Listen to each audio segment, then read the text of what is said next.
Friends, आज हम कक्षा 7 में लेसन नंबर 3 साइंस में चैप्टर 3 का भाग 2 देखेंगे। चलिए हम शुरू करते हैं। देखिए स्टूडेंट, आज हम क्रियाकलाप 3.2 से शुरू करेंगे। चलिए शुरू करते हैं। कह रहा है कि उन जंतुओं का चित्र इकट्ठा कीजिए जिनके बालों का उपयोग ऊन के रूप में किया जाता है। उन्हें अपनी स्क्रैप पुस्तिका में चिपकाइए। यदि आप चित्र प्राप्त नहीं कर पाते तो इस पुस्तक में दिए गए चित्रों को देखकर उन्हें बनाने का प्रयास कीजिए। अपनी क्षेत्रीय और देश की अन्य भाषाओं में भेड़, बकरी, ऊंट को किस नाम से जानते हैं, उस नाम का पता लगाइए। क्रियाकलाप 3 में आपको करना है कि भारत और विश्व के मानचित्र लीजिए। मानचित्र पर उन स्थानों को चिन्हित कीजिए जहाँ वे जंतु पाए जाते हैं जिनसे ऊन प्राप्त होती है। ऊन प्रदान करने वाले जिन किस्म के जंतुओं के स्थान को दर्शाने के लिए विभिन्न रंगों का उपयोग कीजिए। चलिए अब हम बात करते हैं रेशे से ऊन तक कैसे ऊन प्राप्त की जाती है, इसके बारे में बात करेंगे। तो ऊन प्राप्त करने के लिए भेड़ों को पाला जाता है, आप जानते हैं। जब इनके बाल बड़े हो जाते हैं तो इनको बाल को काट लिया जाता है और इसको संसाधित करके ऊन बनाई जाती है। आइए हम इसको समझें।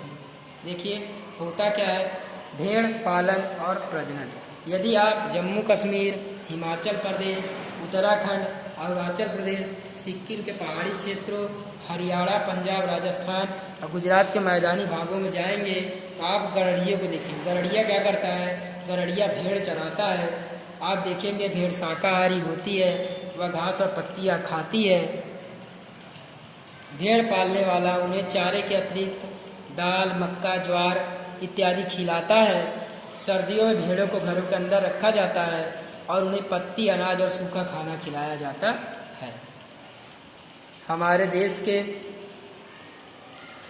अनेक भागों में भेड़ों को ऊन के लिए पाला जाता है। चित्र 3.1 सारणी देख लीजिए। हमारे देश में कौन कौन सी भेड़ें हैं देखिए। लोही नस्ल का नाम है, इसमें अच्छी गुणवत्ता का ऊन मिलता है। लोही भेड़ कहाँ मिलती है, राजस्थान और पंजाब में मिलती है। रामपुर बुसायर, ये भूरी कलर की ऊन होती है, इसमें ये उत्तर प्रदेश में पाई जाती है और हिमाचल प्रदेश में पाई जाती है। नली नाम की गलीचे की ऊन है, राजस्थान, हरियाणा, पंजाब में पाई जाती है। इसी प्रकार से बाघरवाल ऊन है, ऊनी साल के लिए प्रसिद्ध है। बकरवाल ऊन जम्मू कश्मीर में पाई जाती है। मारवाड़ी नस्ल की ऊन है, मोटी रूक्ष ऊन होती है, गुजरात में पाई जाती है। पाटनवाड़ी ऊन है, हौजरी के लिए, गुजरात में ये पाई जाती है। चलिए हम आगे देखते हैं। भेड़ की कुछ नस्लों के शरीर में बालों की घनी परत होती है जिसकी बड़ी मात्रा में अच्छी गुणवत्ता का ऊन प्राप्त होती है। जैसा कि पहले बताया गया है कि इन भेड़ों को वर्णात्मक प्रजनन द्वारा उत्पन्न किया जाता है, जिनमें से एक जनक किसी अच्छी नस्ल की भेड़ होती है। एक अच्छी नस्ल की भेड़ को खराब नस्ल की भेड़ से संकलित कराया जाता है कि जो भेड़ का जो बालक पैदा होता है, नया भेड़ का बच्चा पैदा होता है, वो अच्छी नस्ल का ऊन देता है। चलिए हम ऊन को संसाधित करने की बात करते हैं। कैसे हम ऊन को संसाधित करेंगे। सबसे पहले स्वेटर बुनने अथवा शाल बुनने के लिए उपयोग में ली जाने वाली ऊन एक लंबी प्रक्रिया द्वारा प्राप्त की जाती है। पहले क्या करते हैं, सबसे पहला काम क्या करते हैं, भेड़ की बालों की परत शरीर से उतार ली जाती है, जिसे हम ऊन की कटाई कहते हैं। भेड़ के बाल उतारने के लिए उसी मशीन का उपयोग किया जाता है जिससे नाई प्रयोग की असमानता बालों को गर्मी के मौसम में काटा जाता है, ताकि अगर भेड़ का बाल निकाल लिया जाए तो भेड़ जीवित रह सके, मरे नहीं। क्योंकि गर्मी में बाल वैसे भी अधिकतर लोग अपना बाल निकलवा देते हैं गर्मी, वैसे भेड़ों का बाल भी गर्मी में निकाल लिया जाता है। चलिए अब जो बाल है उसको निकाल लिया गया, उसको संसाधित करके ऊन का धागा बनाया जाता है।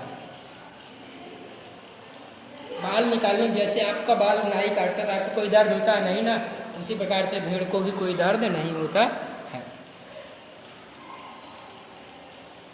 क्योंकि जो त्वचा की ऊपरी परत होती है मृत कोशिकाओं की बनी होती है, इसलिए भेड़ों का और हमारे बाल काटने पर कोई दर्द नहीं होता है।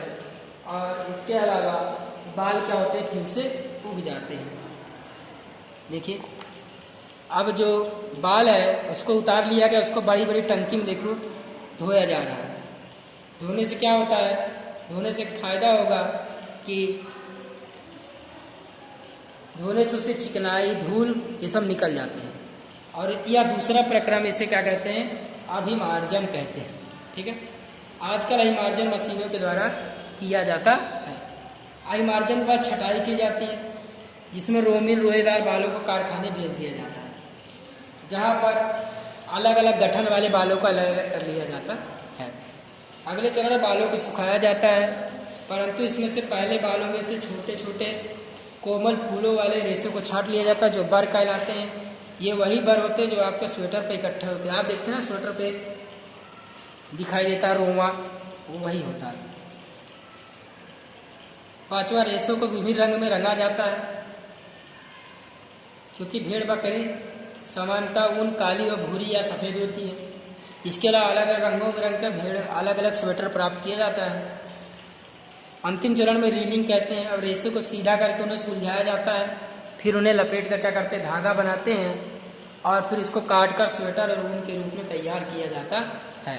तो इन प्रक्रमों से रेशे से ऊन बनता है और ऊन से स्वेटर बनता है। चलिए देखते हैं क्या क्या प्रक्रम है। देखो, रेशों से ऊन प्रवृत्त कर देखिए, पहले क्या करते हैं, ऊन की कटाई करते हैं, फिर ऊन को साफ करते हैं, फिर उसमें से ऊन उसको छांट लेते हैं ऊन को, फिर उसमें छोटे छोटे टुकड़ों को काट लिया जाता है, फिर उसको रंग देते हैं, फिर उसको क्या करते हैं, रोल बना देते हैं, और उससे क्या होता है, फिर अंत में ऊन प्राप्त हो। देखिए आप यहाँ पर चित्र में दिया क्या है, पहले ऊन को क्या कर रहा है, छांट रहा है, निकाल रहा है, फिर ऊन को शुद्ध कर रहा है, फिर देखिए मशीनों से ऊन को अलग कर रहा है, फिर अंत में ऊन का क्या कर रहा है, धागा बनाया जा रहा है। तो इस प्रकार से ऊन से रेशा बनाया जाता है। ये स्टूडेंट, आज के लिए इतना ही। कल हम रेशम के बारे में पढ़ेंगे। Thank you very